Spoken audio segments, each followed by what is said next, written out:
Hello everyone. अभी हम लोग नेक्स्ट सम करेंगे क्वेश्चन नंबर 7। लास्ट क्लास में 1 to 6 तो अपने कर लिए थे। ओके, रीड करते हैं क्या लिखा हुआ है। सम्स में लिखा हुआ है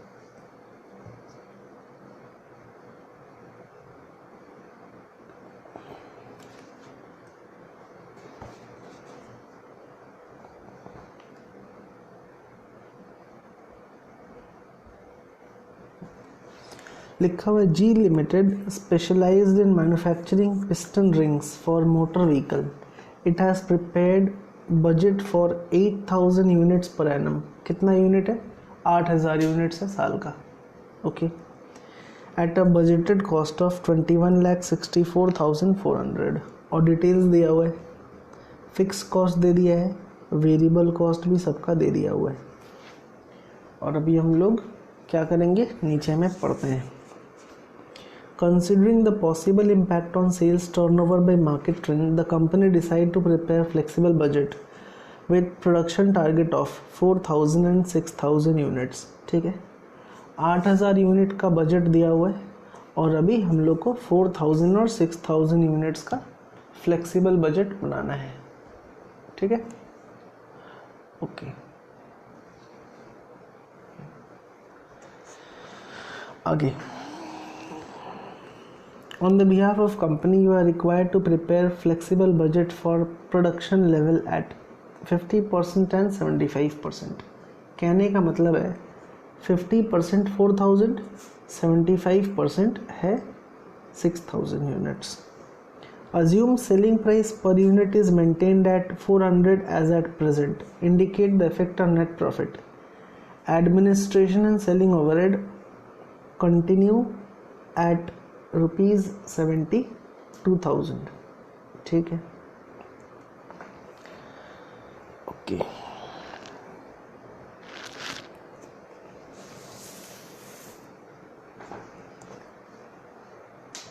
सी पेज नंबर 12 का क्वेश्चन नंबर 7। हम लोग क्या बनाएंगे? हम लोग बनाएंगे फ्लेक्सिबल बजट। कितना कितना यूनिट्स का? 8,000 यूनिट्स का तो दिया हुआ है डेटा। 5,000 यूनिट्स का बनाना है एंड 6,000 यूनिट्स का बनाना है। नॉट 5,000, 4,000 यूनिट्स का बनाना है एंड 6,000 यूनिट्स का बनाना है। एक कॉलम में कॉस्ट पर यूनिट निकाल लें, क्योंकि हम लोग क्या जानते हैं, वेरिएबल कॉस्ट में जो कॉस्ट पर यूनिट है वो सेम होता है।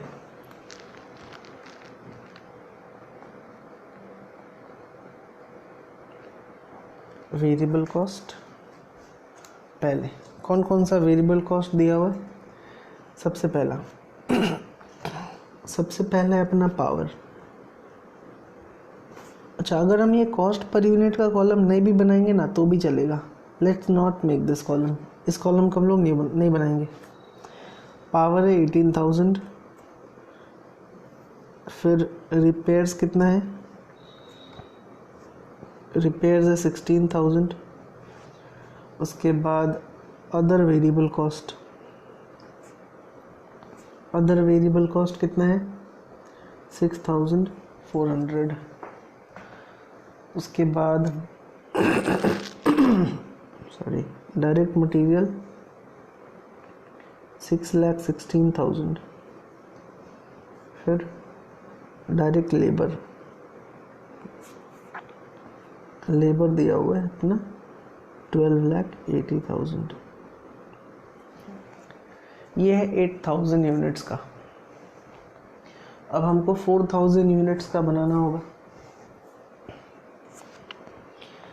8,000 यूनिट्स के लिए पावर अगर 18,000 रुपये का लग रहा है तो 4,000 यूनिट्स के लिए पावर कितना का लगेगा? 8,000 के लिए 18,000, तो 4,000 के लिए कितना? 9,000। कैसे किया हम लोग? 18,000 रुपीज़ 8,000 यूनिट का है तो एक यूनिट का कितना, 18,000 डिवाइडेड बाई 8,000 इंटू 4,000,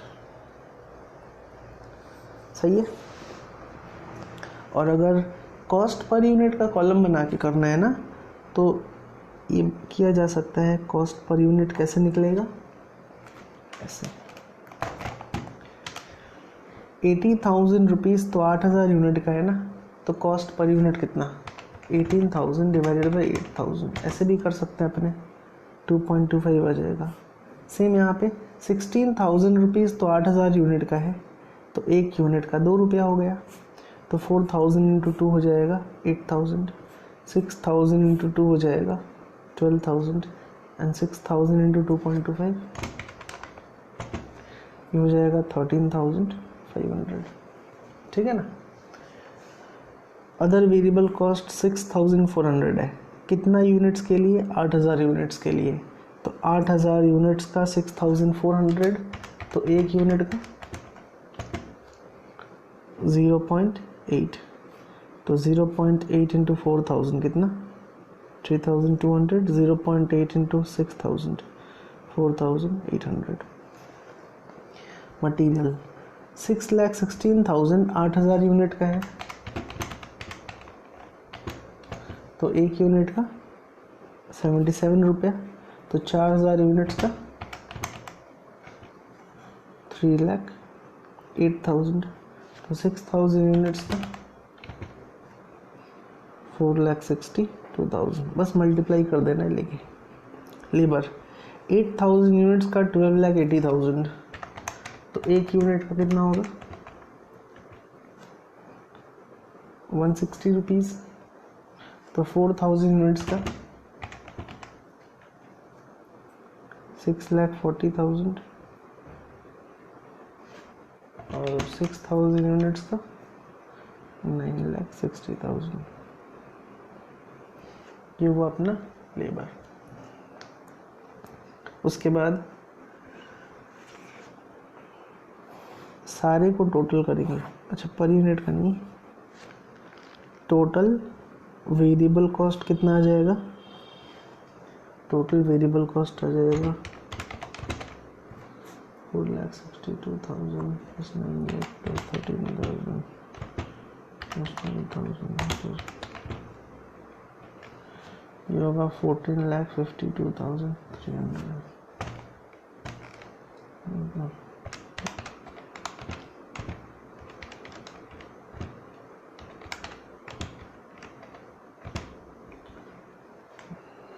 इसका 1968200 और 8,000 यूनिट्स का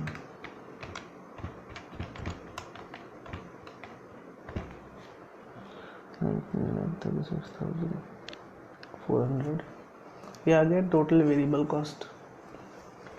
फिर चाहिए अपने को फिक्स्ड कॉस्ट चाहिए होगा,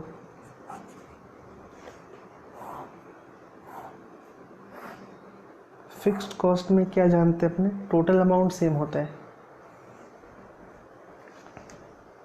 टोटल अमाउंट जो है वो फिक्स्ड कॉस्ट का सेम होगा।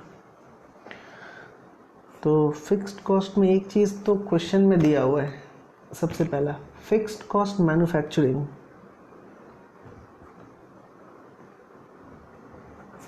कितना 2,28,000, तो पूरे लेवल के लिए तो सेम रहेगा ना, 2,28,000 2,28,000। ओके, एक और दिया हुआ है एकदम लास्ट वाले लाइन में, administration and selling and distribution overhead continue at 72,000, ये भी फिक्स्ड कॉस्ट है। Administration selling and distribution overhead कितना, ये है 72,000। टोटल करेंगे तो जो आएगा वो हो जाएगा टोटल फिक्स्ड कॉस्ट बी, तो ये हो गया 3 लाख रुपीज़, 3 लाख रुपीज़, तो टोटल कॉस्ट क्या हो जाएगा अपना, A plus B, total cost 19,36,000 plus 3 lakh हो जाएगा 22,36,400 9,68,000 plus 3, 12,68,200, 14 and 3, 17,52,300। ये हो गया अपना टोटल कॉस्ट। सेल्स निकल जाएगा। सेलिंग प्राइस पर यूनिट कितना दिया हुआ है? 400 रुपीज़। सेलिंग प्राइस दिया हुआ है 400 और यूनिट्स कितना है? पहला 8,000 यूनिट है, तो 400 इंटू 8,000 हो जाएगा 32 लाख इंटू 4,000 हो जाएगा 16 लाख इंटू 6,000, ये हो जाएगा 24 लाख। सही है। टोटल कॉस्ट भी आ गया और अपना सेल्स भी आ गया। तो सेल्स माइनस टोटल कॉस्ट करने से क्या आ जाएगा? प्रॉफिट आ जाएगा ना।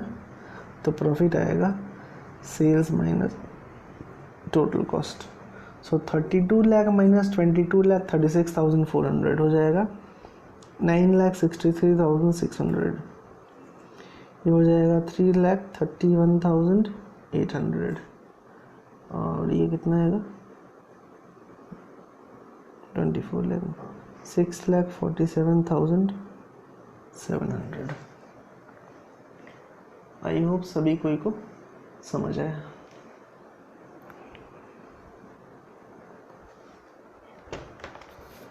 ये है अपना sums.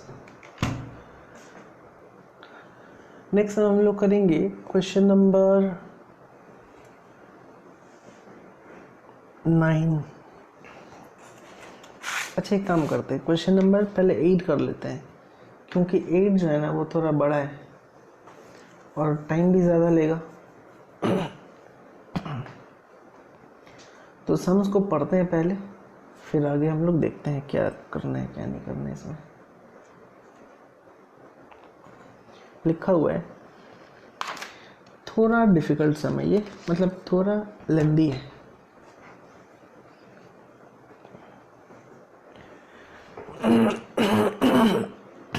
Sorry. C Limited manufactures 2 products using 2 types of material and 1 grade of labor. Shown below is an extract from the company's working papers for the next month's budget. Working paper तो पता ही है, सभी कोई audit पढ़े हैं। Working paper क्या होता है? जिसके थ्रू अगले साल ऑडिट होता है, ठीक है ना, जिसमें डिटेल्ड जो जो काम किया गया है उसका डिटेल लिखा हुआ रहता है ऑडिट वर्किंग पेपर्स में। तो कंपनी के वर्किंग पेपर्स में से ये डिटेल लिया गया है। 2 प्रोडक्ट है, एक प्रोडक्ट ए और दूसरा प्रोडक्ट बी। बजटेड सेल्स यानी कि एक्सपेक्टेड सेल्स कितना है? 2,400 एंड 3,600।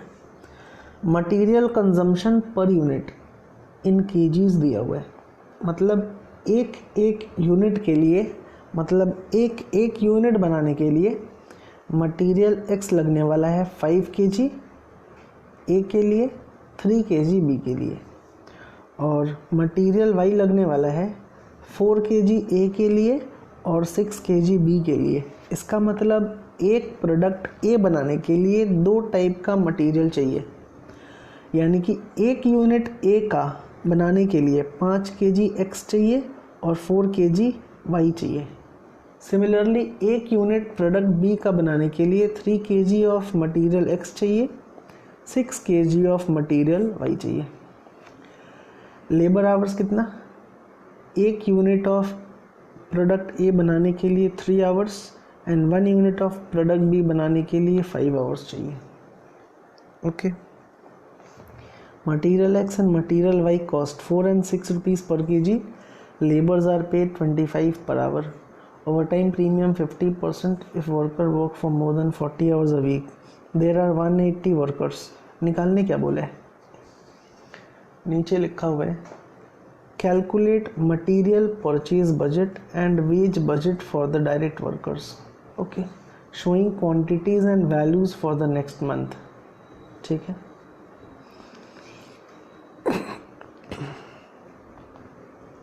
और दिया क्या है? There are 5 days in a week anticipated sales and production दिया हुआ है इवनली।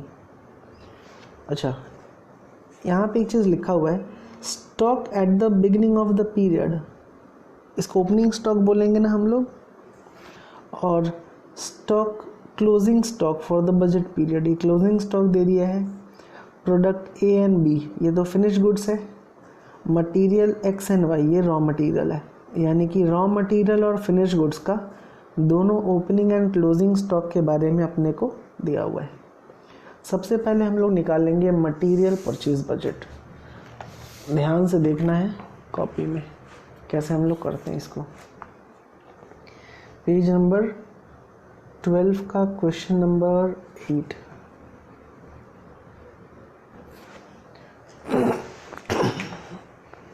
सॉरी,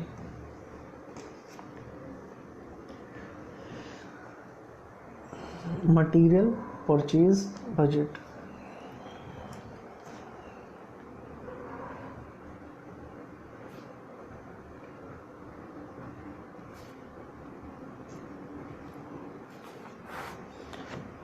दो प्रोडक्ट है, मतलब दो मटेरियल है, एक है मटेरियल एक्स और दूसरा है मटेरियल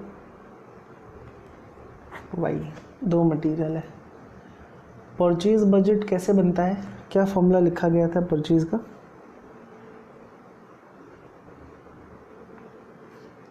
रॉ मटेरियल कंज्यूम्ड, इसके साथ अपने को ऐड करने का है closing stock of raw material और लेस करना है opening stock of raw material. बस इतना ही करने से ना अपना मटेरियल परचेज बजट बन जाएगा। रॉ मटेरियल कंज्यूम्ड अगर जानना है तो उसके लिए सबसे पहले हमको देखना पड़ेगा कि प्रोडक्शन कितना हो रहा है, क्योंकि एक बार अगर हमको प्रोडक्शन कितना हो रहा है ये मालूम चल जाएगा ना, तो हम लोग रॉ मटेरियल कंजम्पशन आराम से निकाल सकते हैं।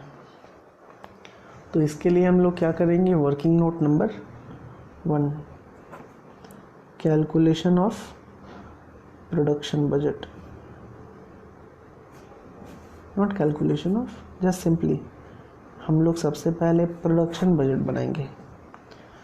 दो प्रोडक्ट है, एक है प्रोडक्ट ए, दूसरा है अपना प्रोडक्ट बी। दो प्रोडक्ट का प्रोडक्शन हो रहा है और प्रोडक्शन बजट कैसे बनता है, यूनिट सोल्ड, ऐड करेंगे closing stock of finish goods, less करेंगे हम लोग opening stock of finish goods. आ जाएगा, देखना है ध्यान से इधर।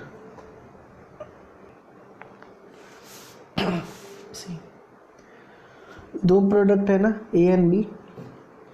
सेल्स कितना है, यूनिट सोल्ड 2400 एंड 3600, 2400 एंड 3600, ये हो गया यूनिट्स सोल्ड। इसमें ऐड करेंगे अपने क्लोजिंग स्टॉक और ओपनिंग स्टॉक लेस करेंगे। ओपनिंग स्टॉक तो दिया हुआ है, ये रहा। Stock at the beginning of the period, product ए का ओपनिंग स्टॉक है 400, प्रोडक्ट बी का ओपनिंग स्टॉक है 200 यूनिट्स। बड़ा सिंपल है। तो ओपनिंग स्टॉक हो गया प्रोडक्ट ए का 400 और ये हो गया 200 ओपनिंग स्टॉक। क्लोजिंग स्टॉक में थोड़ा सा झंझट है, देखते हैं क्या लिखा है क्लोजिंग स्टॉक के बारे में। सॉरी,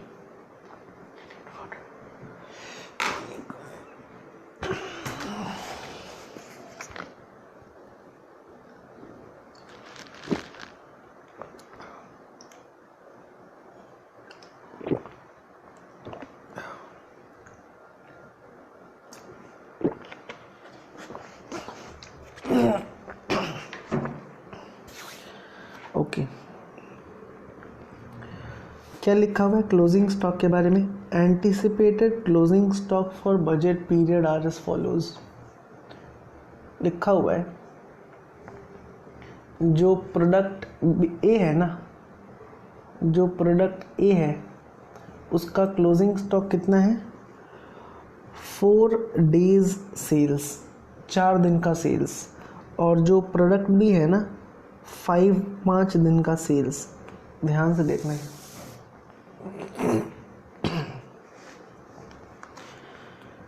क्लोजिंग स्टॉक जो है प्रोडक्ट ए का 4 day सेल्स लिखा है, और जो प्रोडक्ट बी है ना वो लिखा है उसके बारे में 5 day सेल्स। और यूनिट सोल्ड कितना है? 2400 एंड 3600, ये यूनिट सोल्ड है। कितना दिन का डेटा दिया हुआ है? ये रहा, क्वेश्चन में लिखा है नेक्स्ट मंथ्स बजट। इसका मतलब ये जो बजट है ना, यूनिट सोल्ड का जो बजट है ना 2400 एंड 3600, ये अगले महीने का है, मतलब ये 1 मंथ का डेटा है। और एक महीने में कितना दिन होता है सर? 30 डेज होता है, लेकिन यहाँ पे 30 डेज नहीं लेना है। यहाँ पे लिखा है सी, लिखा है there are 4-5 days week in the budgeted period. 4-5 day week का मतलब क्या होता है? एक हफ्ते में 5 दिन, एक हफ्ते में 5 दिन, और हर हफ्ता में एक हफ्ते में 5 दिन और महीने में 4 हफ्ता होता है। इसी के लिए लिखा हुआ है 4-5 days वीक, यानी कि 4 × 5 कितना डेज हो गया? 20 डेज। समझ आया? 20 डेज में यूनिट सोल्ड है 2400, तो प्रोडक्ट ए का जो क्लोजिंग स्टॉक है वो कितना डे सेल्स लिखा हुआ है? 4 day सेल्स लिखा हुआ है। तो हम लोग क्या करेंगे? 2400 अगर 20 डेज का सेल्स है तो 4 days का सेल्स कितना होगा? आ जाएगा ए का। सिमिलरली 3600 अगर 20 डे का सेल्स है तो 4 day का सेल्स कितना होगा?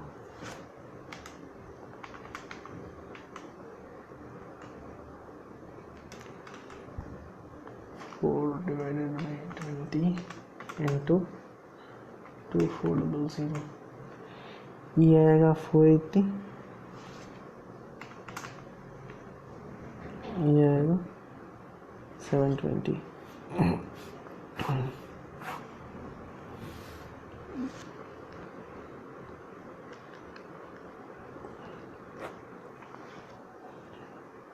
टू 480 यूनिट्स का प्रोडक्शन हो गया। एंड ये हो जाएगा अपना, सॉरी तो 5 day सेल्स है ना, सॉरी मिस्टेक हो गया। 3600 डिवाइडेड बाई 20 इंटू 5, ये 900 आएगा। प्रोडक्ट बी का 5 day सेल्स दिया हुआ है, तो 4500 माइनस 200 हो जाएगा 4300। ये आ गया अपना प्रोडक्शन। ठीक है ना? अभी प्रोडक्शन मालूम चल गया तो रॉ मटेरियल कंज्यूम्ड भी हम लोग इजीली निकाल सकते हैं। ओके, रॉ मटेरियल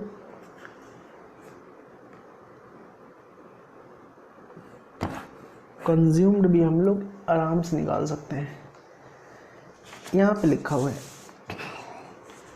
प्रोडक्ट ए को बनाने के लिए मटेरियल एक्स लगता है 5 kg और मटेरियल वाई लगता है 4 kg।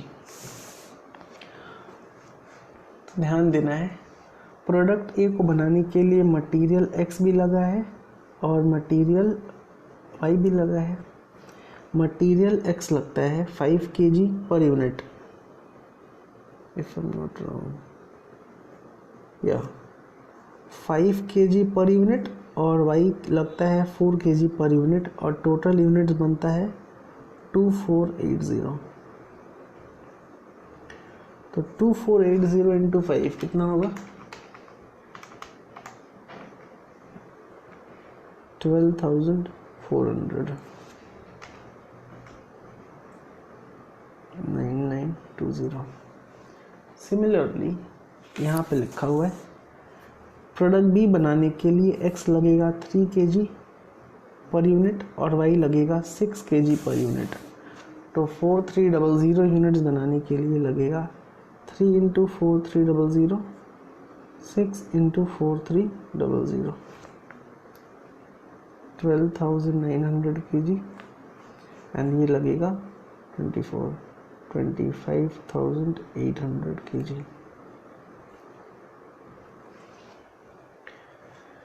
ये हो गया रॉ मटेरियल कंज्यूम्ड। अब तो सम्स हो गया। तो मटेरियल एक्स टोटल कितना लगा? मटेरियल एक्स टोटल लगा रॉ मटेरियल कंज्यूम्ड एक्स लगा 12,400 और 12,900, टोटल होता है 12,400 plus 12,900, it's 25,300 raw material consumed. और मटेरियल वाई हो जाएगा 9920 प्लस 25,800, 35,720।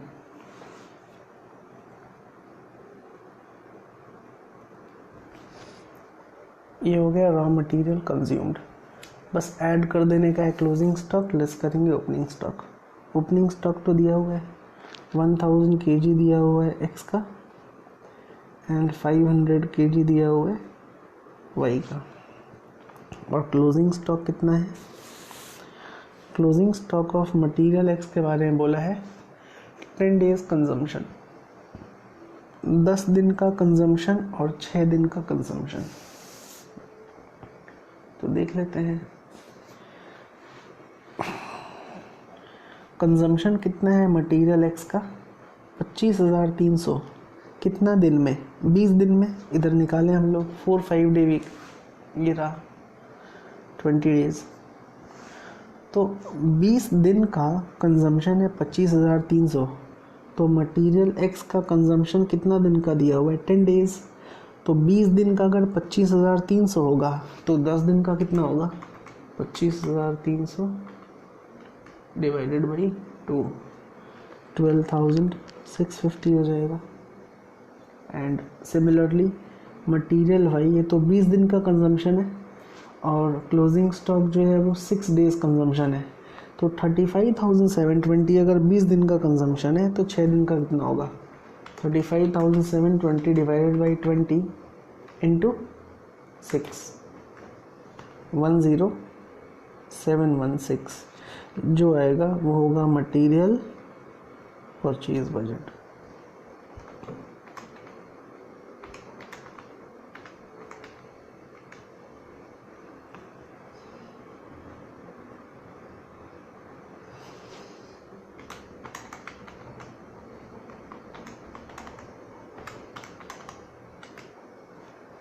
हो जाएगा 36,950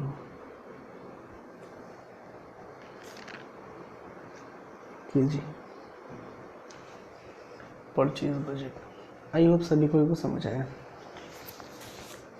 लिखा हुआ है calculate material purchase budget wage budget showing quantities and values for the next month. तो ये तो क्वांटिटी आया है ना। तो अभी परचेज बजट बनेगा इन वैल्यू। वैल्यू मतलब क्या? रुपीज़। परचेज हुआ कितना केजी 36,950 kg परचेज हुआ इनटू एक एक केजी कितना करके है ये रहा material X and material Y cost 4 rupees and 6 rupees per KG into 4 हो जाएगा और ये हो जाएगा इंटू 6।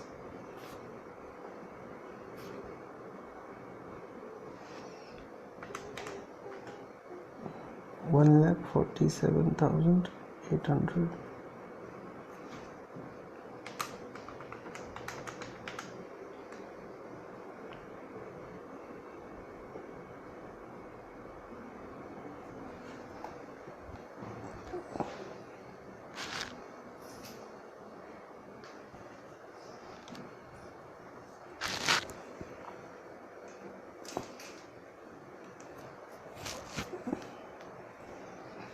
सही है।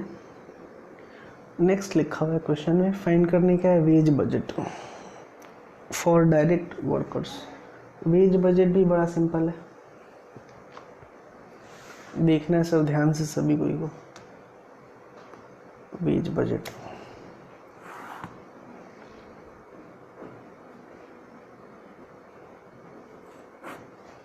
दो प्रोडक्ट है, एक है प्रोडक्ट ए और दूसरा है प्रोडक्ट बी। सी क्या लिखा हुआ है क्वेश्चन में, standard labour hours allowed per unit of product. एक यूनिट बनाने के लिए 3 घंटा लगता है ए का और 5 घंटा लगता है बी का। 3 घंटा ए का, 5 घंटा बी का।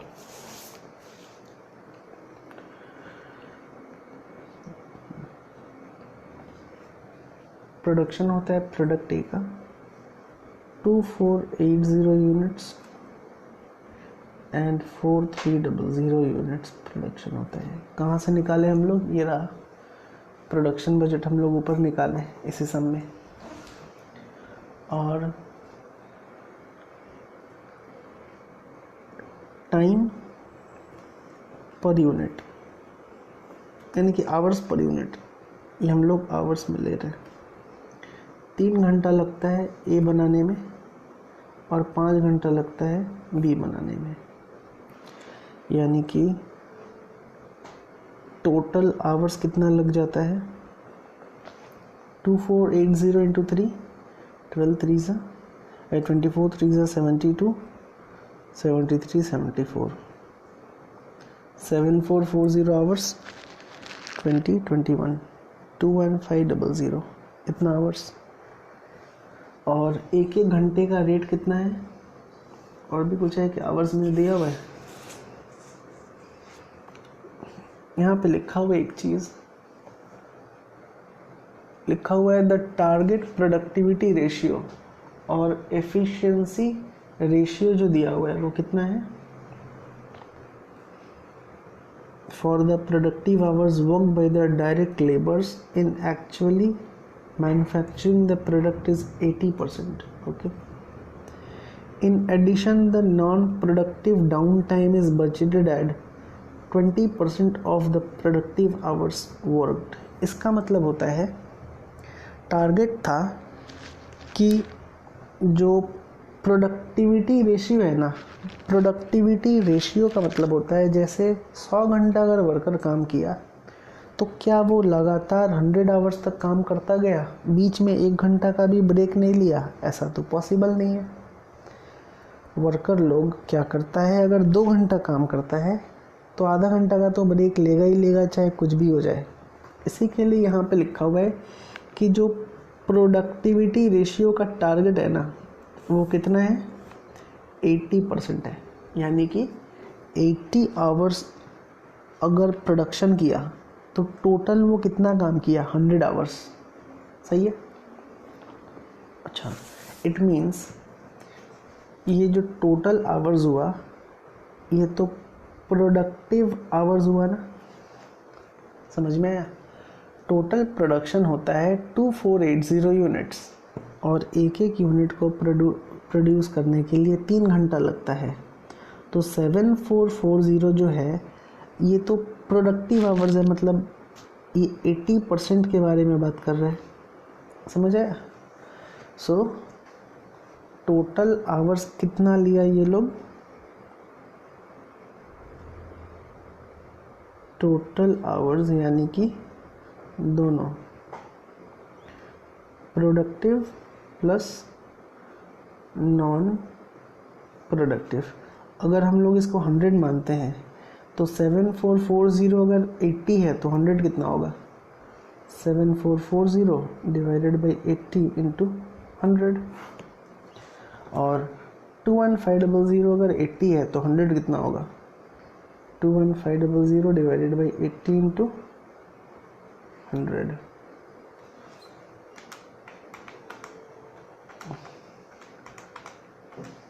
यानी कि 9300।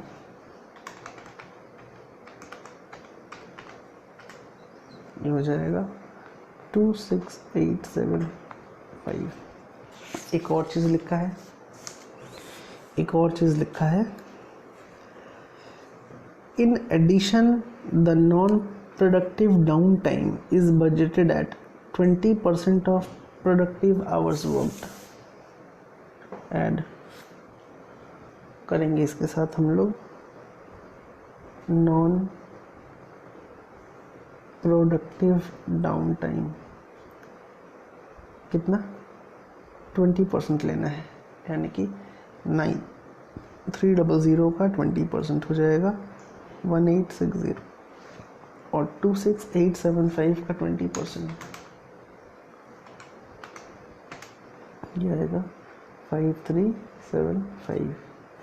ऐड करने पे टोटल आवर्स कितना आ जाएगा प्लस 26875, ये आएगा 32250 9300 प्लस 1860, ये आएगा अपना 1160। ये हो गया, मतलब इतना आवर्स का पेमेंट करना होगा, ठीक है ना। इसको क्या बोल सकते हैं हम लोग,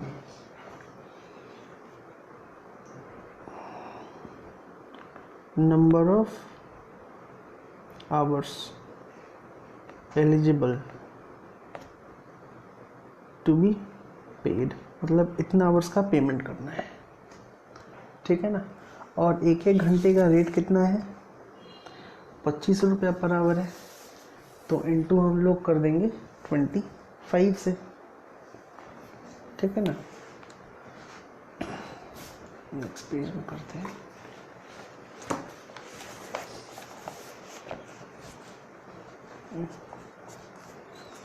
सो total hours to be paid is equal to कितना निकाले हम लोग पिछले वाले पेज में 1160 एंड 32250, 1160 प्लस 32250 ऐड करने पे हो जाएगा प्लस 32250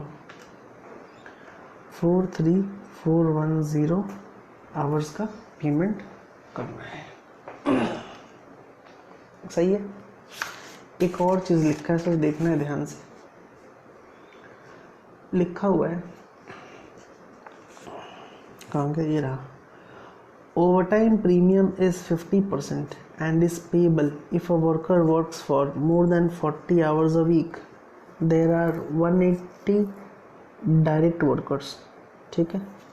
लिखा हुआ है अगर वर्कर हफ्ते में 40 आवर्स से ज़्यादा काम कर लिया तो उसको ओवरटाइम प्रीमियम मिलेगा, वो भी कितना परसेंट 50%। और 5 डेज है ना, 5 डेज वीक है ना, ओके। तो हम लोग देख लेते हैं नॉर्मल आवर्स कितना है। नॉर्मल आवर्स अवेलेबल कितना है 40 आवर्स पर वीक, एक हफ्ता में 40 hours into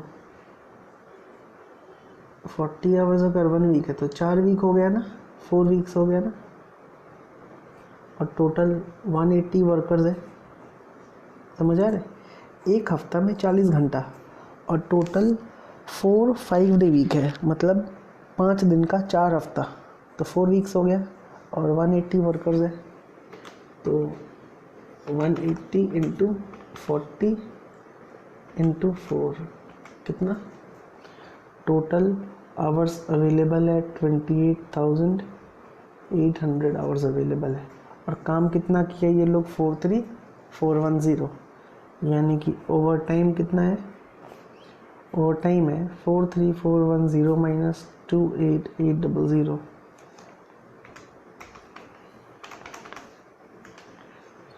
14,610 hours of time है,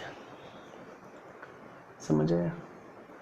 तो पेमेंट करते हैं, तो वेजेस बजट कितना होगा, वेज बजट होगा 43410 hours into normal wage rate कितना है 25 रुपये, per hour plus over time काम किया 14610 आवर्स इंटू 25 रुपया करके, वो भी 50%। आई होप सभी को समझ आया। इंटू 25 इंटू 50%, यह आ गया 182,625। इसको करने का एक और तरीका है, बता देते हैं।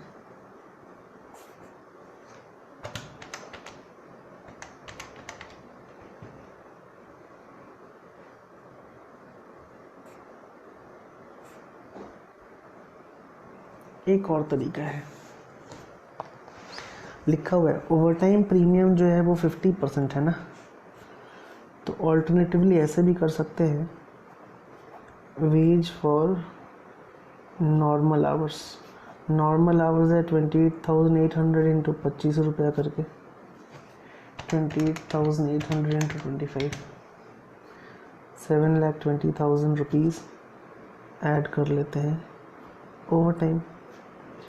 ओवर टाइम के लिए कितना आवर्स है, 14610 आवर्स है इंटू कितना रुपया करके, 25 रुपया प्लस 50% प्रीमियम है, सो 25 प्लस 50% इंटू 14610 आवर्स, तो आएगा ये 547875, टोटल 1267875। ये दोनों में से जो तरीका अच्छा लगे वो करने का है। आई होप समझ में आया सभी को। नेक्स्ट हम करेंगे हम लोग क्वेश्चन नंबर 9 करेंगे। 9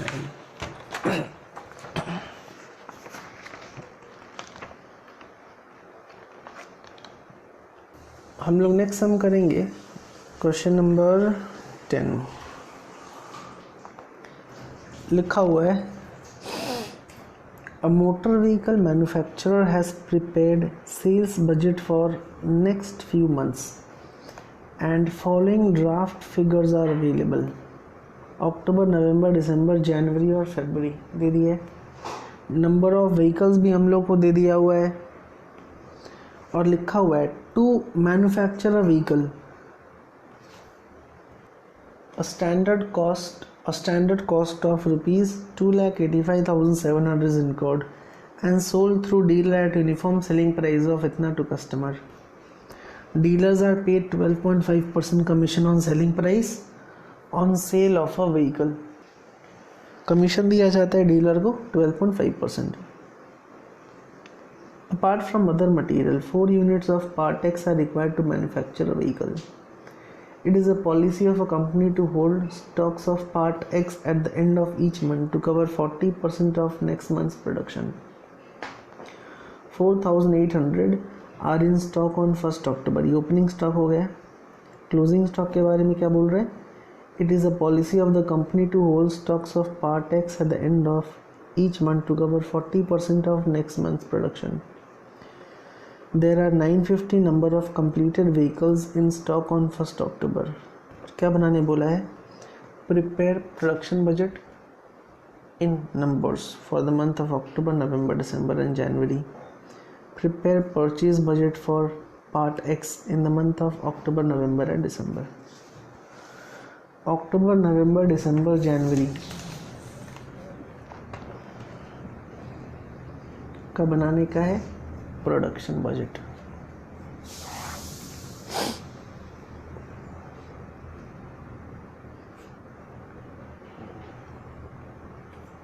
क्वेश्चन नंबर कौन सा है? Question number 10। 4 महीने का production budget, October, November, December and January.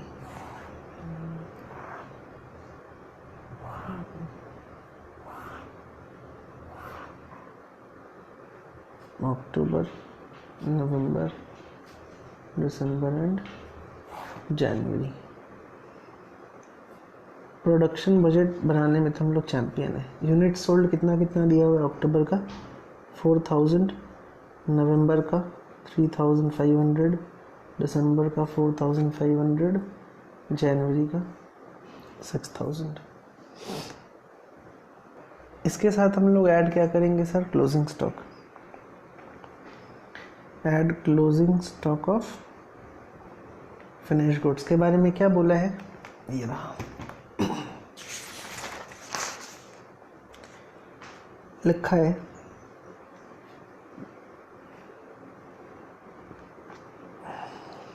There are 950 numbers of completed vehicles, मतलब finish goods in stock on 1 October, मतलब ओपनिंग स्टॉक के बारे में बात कर रहे हैं। And it is policy to have stock at the end of each month to cover 20% of next month sales. तो क्लोजिंग स्टॉक क्या होगा, 20% ऑफ नेक्स्ट मंथ सेल्स। अगला महीना का सेल है 3500, उसका 20% कितना होगा, 700। उसके अगले महीने का सेल है 4500, उसका 20% कितना होगा, 900। फिर 6000 का 20% कितना होगा, 1200। फरवरी महीने का सेल कितना है, 6500, उसका 20% कितना होगा, 1300। और लेस करेंगे अपने opening stock of finish goods.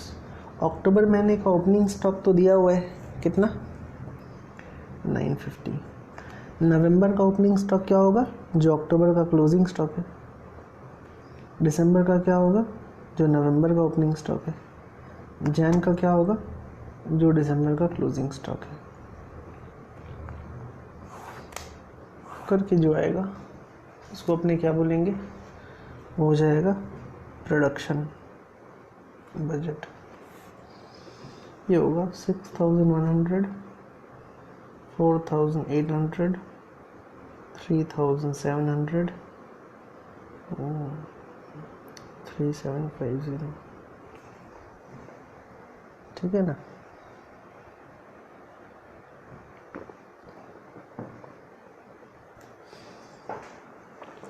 ये हुआ प्रोडक्शन। उसके बाद लिखा हुआ है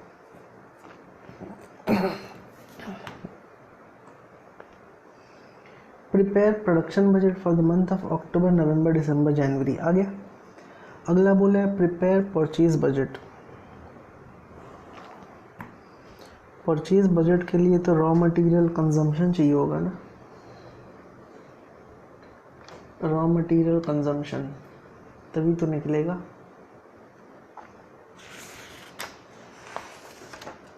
ये रहा,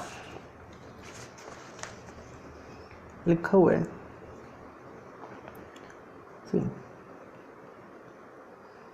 apart from other material 4 units of part X are required to manufacture a vehicle।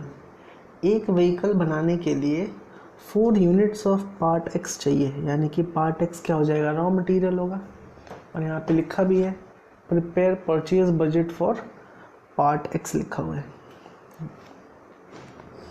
और एक चीज़ लिखा है it is a policy of the company to hold stock of part X at the end of each month to cover 40% of next month's production। Okay।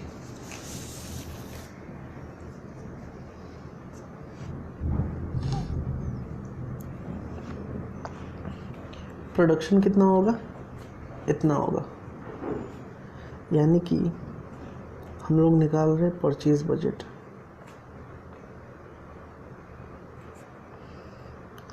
Raw material consumed चाहिए purchase budget के लिए, add करेंगे closing stock of raw material, less करेंगे opening stock of raw material. Sir ध्यान से देखना,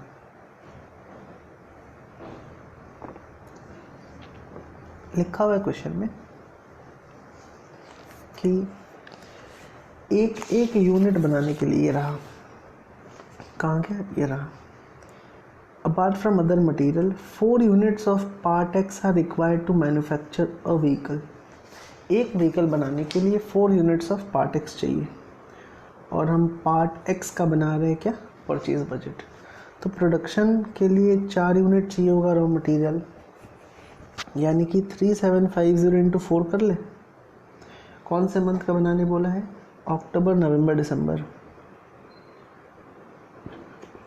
अक्टूबर, November, दिसंबर। जैन का बस ऐसे ही हम सप्लीमेंट बना के रख रहे हैं। तो 3750 इंटू 4 कितना होगा? ये हो जाएगा sir 15,000 raw material consumed. 3700 into 4 14,800।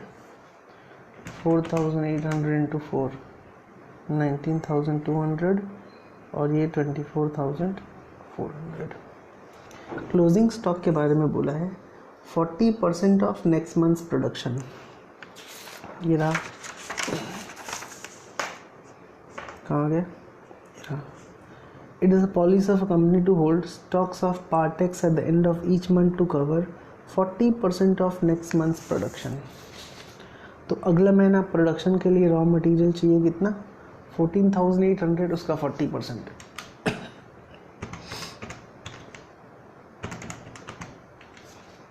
ये होगा 5920। 90,200 का 40%, 7680 और 24,400 का 40%।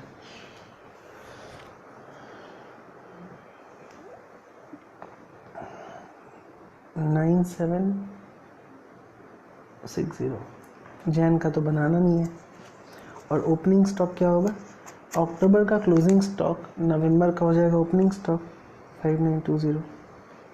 नवंबर का क्लोजिंग स्टॉक हो जाएगा दिसंबर का ओपनिंग स्टॉक 7680। और अक्टूबर का ओपनिंग स्टॉक के बारे में तो बोल ही दिया है, कितना? 4,800 units of Partex was in stock on 1 अक्टूबर। तो 4,800 हो जाएगा।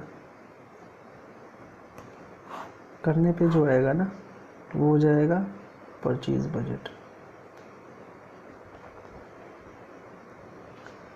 प्लस माइनस खुद से कर लेना है। आई होप सभी को समझ आया। फिर क्या बनाना है? बस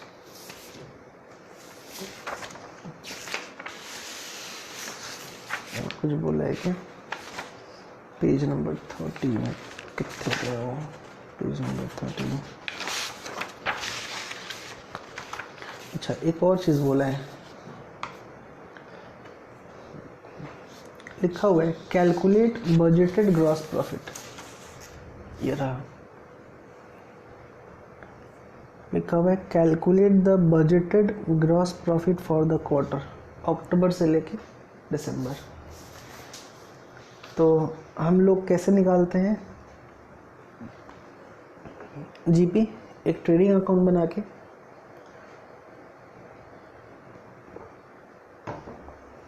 देखने से ध्यान से। परचेज का तो फिगर निकालनी होगा। 15,000 प्लस 5920 16,120।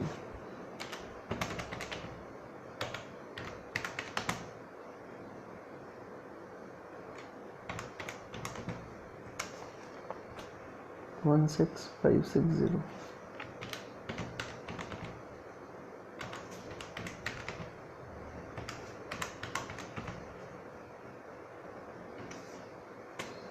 होगा 21,280। ओके, प्रॉफिट निकालते हैं। ग्रॉस प्रॉफिट कैसे निकलेगा? बड़ा सिंपल है।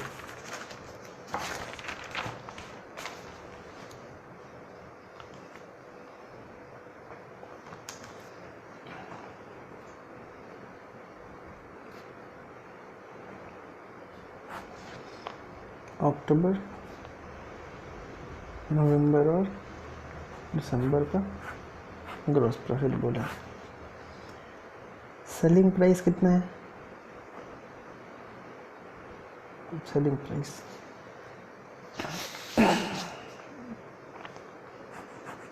नॉट सेलिंग प्राइस, जैसे सेल्स के बारे में ना दे दिया हुआ है। ये रहा, कहाँ गया?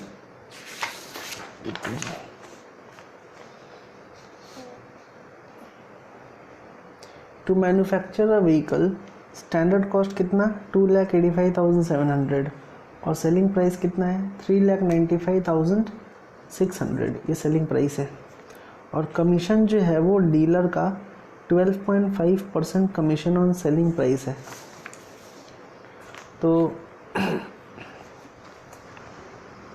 सेलिंग प्राइस है अपना 3 लाख कितना 95,600 लेस किए डीलर का मार्जिन। डीलर का मार्जिन है 12.5%, तो 3,95,600 इंटू 12.5% कितना आएगा 49450। ये होगा नेट सेलिंग प्राइस, लेस करके आएगा 346150 लेस कॉस्ट ऑफ सेल्स कितना है 2,85,700 दे दिया हुआ है। 60450 ये आएगा जीपी, वो भी जीपी पर व्हीकल, ठीक है ना। अक्टूबर महीने में कितना व्हीकल सोल्ड है, व्हीकल सोल्ड है अक्टूबर महीने में अपना, अक्टूबर में 4000 व्हीकल सोल्ड है, नवंबर में 3500, दिसंबर में 4500 और जीपी पर व्हीकल मेरे पास है कितना 60450 60450 60450। तो फाइनली अपना ग्रॉस प्रॉफिट कितना आ जाएगा सर इंटू 4000 2418 1G50